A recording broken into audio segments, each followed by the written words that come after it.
যেমন মায়ানমারে একটা অস্বস্তি আমরা দেখতে পাচ্ছি, যেখানে সেখানে উত্তেজনা চলছে, কিন্তু সেই উত্তেজনায় পশ্চিমী দুনিয়া কোথাও গিয়ে একটা মনে হচ্ছে জড়িয়ে পড়ছে। যেমন আমেরিকা থেকে শুরু করে ওইদিকে আমরা যদি আমাদের পড়শি রাষ্ট্র চীন বা রাশিয়া, তারা প্রত্যেকে নিজেদের প্রভাব খাটাতে ব্যস্ত। মায়ানমারকে কেন তারা সফট টার্গেট করছে? তার কারণ আছে। সেটা হচ্ছে মায়ানমারে সরকারি ব্যবস্থা এখন ভীষণ দুর্বল এবং ভঙ্গুর হয়ে গেছে। একদিন যারা মায়ানমার চালাতো সেই সামরিক বাহিনীর ক্ষমতার ক্ষেত্র কমতে কমতে ওদের রাজধানী ইয়াঙ্গান এবং পুরনো রাজধানী ওদের বর্তমান রাজধানী নেপিডো, পুরনো রাজধানী ইয়াঙ্গান এবং পার্শ্ববর্তী অঞ্চলে এসে ঠেকেছে। বিভিন্ন আঞ্চলিক যে অঞ্চলে তা সেখানকার বিদ্রোহী গোষ্ঠী দখল করে বসে আছে, আরাকান আর্মি তারা দখল করে বসে আছে। ফলে সব মিলিয়ে মায়ানমারে গৃহযুদ্ধ যে পর্যায়ে পৌঁছেছে, তাতে মায়ানমার না টুকরো টুকরো হয়ে যায়, সেটা একটা ভয়ের ব্যাপার। কারণ একটা দেশ যদি টুকরো টুকরো হয়ে যায়, পার্শ্ববর্তী দেশের উপর তার প্রভাব পড়ে। এবং মায়ানমারকে বুঝতে গেলে মায়ানমারের অতীতটা বুঝতে হবে। মায়ানমার ভারতের কিছু পরেই স্বাধীনতা অর্জন করেছে, কিন্তু একসময় মায়ানমার ভারতের অঙ্গ ছিল। গোটা ব্রিটিশ ভারতে মায়ানমারও অংশ ছিল। পরে 30-এর দশকে ওটাকে আলাদা করে দেওয়া হয়। মায়ানমারকে একটা আলাদা হিসেবে ব্রিটিশরা দেখে। প্রচুর ভারতীয় মায়ানমারে কাজ করতো, ভাগ্য ফেরাতে মায়ানমারে যেত। তখন বার্মা বলতো, শরৎচন্দ্রের বার্মা মুলুক, শরৎচন্দ্রের আরাকানে যাওয়া, আমরা এরকম অনেকের আলোচনায় দেখি। একটা সময়ে রেঙ্গুনে যে বন্দরে প্রচুর ভারতীয় কাজ করতো, সেখানকার ইনভেস্টমেন্ট ভারতীয়রা করতো, সেখানকার উকিল ডাক্তাররা ভারতীয় ছিল। তা মনে আছে দ্বিতীয় বিশ্বযুদ্ধের সময় সেই যে লার্জ এক্সোডাস হয়েছিল, যখন বার্মাতে জাপান বোমা ফেলতে শুরু করলো, লক্ষ লক্ষ মানুষ পায়ে হেঁটে, অনেকে রাস্তায় মারা গেছে, কেউ অন্ধ হয়ে গেছিলো খিদের চোটে, তারা ওই পায়ে হেঁটে পেরিয়ে ভারতবর্ষে ঢুকেছিল। এটা এটা ইতিহাস। এই ইতিহাস কিছু বেরিয়েছে, অনেক ইতিহাসকালের গর্ভে চাপা পড়ে গেছে। ফলে বার্মার সঙ্গে বা এখনকার মায়ানমারের সঙ্গে ভারতের সম্পর্ক আজকের নয়, বহু পুরনো সম্পর্ক। ওখানে দেশটার নাম ব্রহ্মদেশ, ওটা একটা সংস্কৃত শব্দই, কিন্তু ব্রহ্মদেশ সংস্কৃত শব্দ, ওখান থেকে বার্মা। আর ওরা স্থানীয় উপজাতিরা, মানে বার্মানদের ভাষায় ওরা বলে মায়ানমার। ফলে সেটা কোনো কথা নয়, সেই আলোচনায় আর বেশি যাব না আমি। 60-এর দশক থেকে বার্মাতে বা মায়ানমারে সেখানে গোলমাল চলছে, সামরিক বাহিনী ক্ষমতা দখল করে বসে আছে দীর্ঘদিন। সেখানকে আউং সাংকে, তাঁর যে কন্যা আউং সাং সুচি, তাঁর নেতৃত্বে সরকার 90-এর দশকে ক্ষমতায় এসেছিল, তাকে সরকার মানে সামরিক বাহিনী ক্ষমতা দখল করতে দেয়নি। আবার পরবর্তীকালে এলো, তারপর আবার সরিয়ে দিল। ফলে দেখা যাচ্ছে যে মায়ানমারে সামরিক বাহিনী কিন্তু একটা বড় ফোর্স, যারা কিন্তু মায়ানমারে গণতন্ত্র চাইছে না। মায়ানমারের সামরিক বাহিনী সাংঘাতিক, তারা চীনের সঙ্গে সম্পর্ক স্বাভাবিক করে। দীর্ঘদিন তারা চীনের আশ্রয়ে ছিল, গোটা পৃথিবী মায়ানমারের সঙ্গে সম্পর্ক ছেদ করেছিল।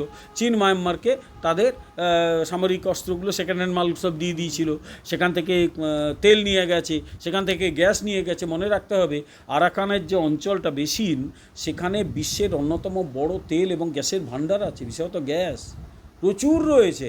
চীনের নজর ওই দিকে, অন্যান্য বৃহৎ শক্তিরও এখন নজর ওই দিকে। আর যেহেতু চীনের নজর, ফলে আমেরিকার নজর পড়েছে। বটে মায়ানমার একেবারে ওই অঞ্চলে বৃহৎ শক্তির ক্রীড়নকে পরিণত হচ্ছে। ওই অঞ্চলটা ভারতের পক্ষে বিপজ্জনক। সেটা হচ্ছে মায়ানমারের যে কোকো আইল্যান্ড, চীন ওটা নজরে আছে, ওটা আন্দামান থেকে খুব দূরে নয়। ওখানে একটা ঘাঁটি বানানোর চেষ্টা করছে ভারতের উপর চাপ দিতে। আমি আগেই বললাম যে বার্মায় যখন সামরিক বাহিনী ক্ষমতা দখল করেছিল, গোটা পৃথিবী তাদের সঙ্গে সম্পর্ক ছেদ করেছিল, চীন তাদের সঙ্গে সম্পর্ক বজায় রেখেছিল। একটাই বৈদেশিক মুদ্রা বার্মা ব্যবহার করতে, চীনের মুদ্রা। ফলে সব মিলিয়ে চীন বার্মাতে একটা অত্যন্ত নেগেটিভ ভূমিকা পালন করে, কিন্তু নিজেদের স্বার্থে তারা এই ভূমিকাটা পালন করে। এখন বিগত 2 বছরে যেহেতু একটা নির্বাচিত সরকারকে উচ্ছেদ করে সামরিক বাহিনী আবার ক্ষমতা দখল করেছে, ফলে বার্মায় যারা স্বাধীনতাকামী, গণতন্ত্রপ্রেমী এবং বিভিন্ন অঞ্চলে যারা আঞ্চলিক বিভিন্ন শক্তি, তারা এবার একজোট হচ্ছে, একটা ফ্রন্ট খুলেছে। ফ্রন্ট খুলে তারা লড়াই চালাচ্ছে এবং অনেক জায়গা থেকে বার্মার যে বর্তমান সামরিক জুন্টা, এই জুন্টা সরকারকে হটিয়ে দিয়েছে এবং তারা নিজের মতো সরকার চালাচ্ছে। লেটেস্ট হচ্ছে আরাকান থেকেও জুন্টা বাহিনী পালিয়ে গেছে।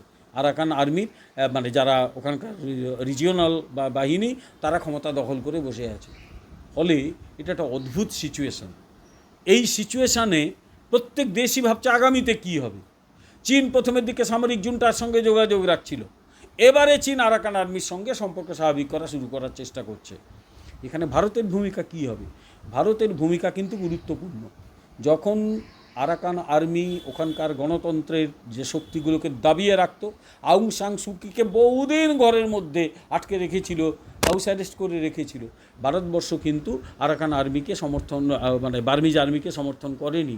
জুনটা সরকারের সঙ্গে সেভাবে সম্পর্ক রাখতো না, যদিও শেষের দিকে একটা যাকে আমরা বলি কাজের সম্পর্ক, কেজো সম্পর্ক রেখেছিল, ঘনিষ্ঠতা কখনো সেখানে প্রতিষ্ঠা করেনি। কারণ অনেকের প্রশ্ন ছিল যে বার্মায় আরাকান আর্মি যখন আরাকান অঞ্চলটা দখল করে নিয়েছে, অন্যান্য অঞ্চলগুলো বার্মিজ জুনটার হাতের বাইরে চলে গেছে, ভারতের ভূমিকা কী হবে? এখানে ভারতবর্ষ কিন্তু চেষ্টা করছে যাতে এই অঞ্চলগুলো কন্ট্রোলের বাইরে না চলে যায়। কারণ আরাকানে যে প্রজেক্টটা ভারতবর্ষ করছে, একটা বন্দর আছে সিটোয়ে বন্দর, সেই সিটোয়ে বন্দরে সঙ্গে মানে বার্মার আগের সরকারের সঙ্গে ভারত একটা চুক্তি করেছে, সিটোয়ে বন্দর দিয়ে একটা প্রজেক্ট করেছে কালাদান মাল্টিনোডাল প্রজেক্ট। সেখানে ওই নদী দিয়ে ছোট জাহাজ নিয়ে নর্থ ইস্টের দিকে পণ্য পরিবহন হবে। সেটা ভারতবর্ষে অনেক পুরনো প্রজেক্ট।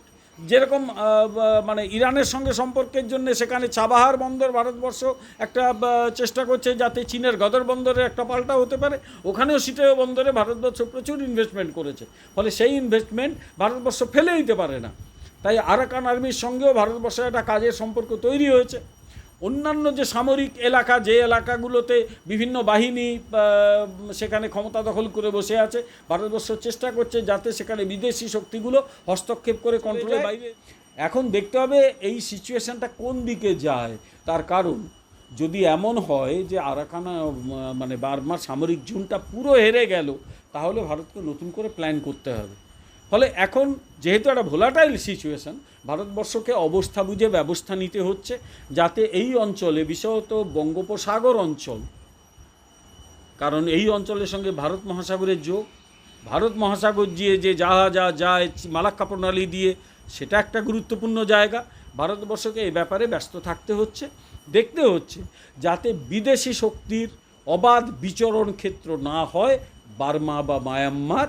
এবং ভারতের প্রধানমন্ত্রী নরেন্দ্র দামোদর দাস মোদির বিদেশ নীতিতে এটা খুব স্বাভাবিক। কারণ এই অনেকে যারা খবর রাখে না, অশিক্ষিতের দল প্রায়ই বলে না যে মোদি এত দেশে যাচ্ছেন কেন এত দেশে যাচ্ছেন, সেটা এখন তার ফলাফল বোঝা যাচ্ছে। আমি তাদের বলবো একটু মোদির পররাষ্ট্রনীতি নিয়ে পড়াশুনো করো, অনেক আর্টিকেল বেরিয়েছে, সেরকম প্রয়োজনে আমরাও বলে দেবো। এই পডকাস্টগুলো শুনুক, দিলে বুঝতে পারবে কেন মাননীয় প্রধানমন্ত্রী বিভিন্ন দেশে গিয়ে ভারতের যে স্বার্থ রক্ষা করার চেষ্টা করেন। কেউ কখনো ভেবেছিল যে ভারতের প্রধানমন্ত্রী প্রশান্ত মহাসাগরীয় দ্বীপপুঞ্জে যাচ্ছেন, ফিজিতে যাচ্ছেন বা অন্যান্য দেশে যাচ্ছেন? আচ্ছা, ভারতের প্রধানমন্ত্রী সাইপ্রাস যাচ্ছেন, কেন যাচ্ছেন কেউ খবর রাখে? কারণ দীর্ঘদিন ধরে ওখানে সাইপ্রাসের পাশের দেশের নাম কি? সেই দেশ ভারতের সঙ্গে শত্রুতা বানিয়েছিল, সেই দেশটার নাম হচ্ছে টার্কি বা তুরস্ক। সেই তুরস্ক বহুদিন ধরে গোলমাল পাকাচ্ছে পাকিস্তানের সঙ্গে মিলে। এবার সাইপ্রাসকে নিয়ে এবং আরবের একটা দুটো দেশকে নিয়ে একটা পাল্টা কোয়াড তৈরি করার চেষ্টা হচ্ছে, যাতে এবার পাল্টা চাপে থাকে তুরস্ক। এই বিদেশ নীতি বুঝতে গেলে এই সমস্ত অশিক্ষিতগুলো অনেক সময় লাগবে, ওরা একটু পড়াশুনো করুক মোদির বিদেশ নীতি নিয়ে, বুঝতে পারবে। এইভাবেই বার্মার ওপর ভারতবর্ষ কড়া নজর রেখেছে। আগামী দিনে বার্মাতে যদি সিচুয়েশান আরও খারাপ হয়, ভারতবর্ষকে আরও বেশি প্রোঅ্যাক্টিভ ভূমিকা পালন করতে হবে। সিচুয়েশান যদি উন্নতি হয়, ভারতবর্ষ অবস্থা বুঝে ব্যবস্থা নেবে।